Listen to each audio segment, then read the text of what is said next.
This disposable is called as VAPLumen. This is inserted into the patient's oral cavity and it is similar to an oropharyngeal airway. This part goes into the patient's oral cavity. This part acts as a bite blocker to prevent biting of endotracheal tube. This blade prevents the lumen from slipping into the patient's oral cavity. The foam protection is given to prevent any pressure injuries on the lips of the patients. This lumen has multiple channels and ports.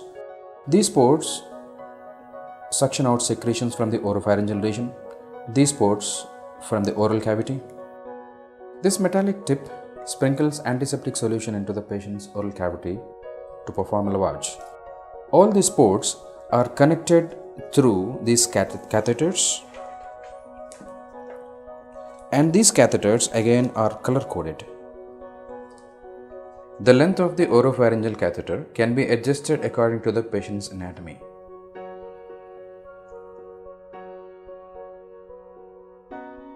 Before insertion, ensure the patient's vital signs are stable.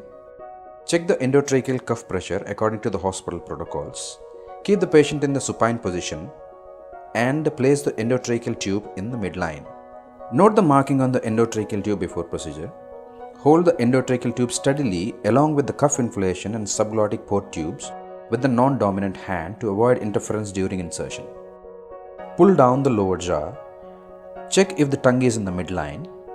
If not, use the tongue depressor to bring the tongue back into the midline. Place the VAPLumen with your dominant hand above the endotracheal tube facing towards the upper lip. Endotracheal tube in the groove of the lumen. Gradually push the VAPLumen till it reaches the lip.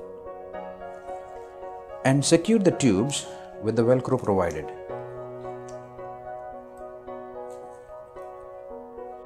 Secure the VAPLumen around the patient's neck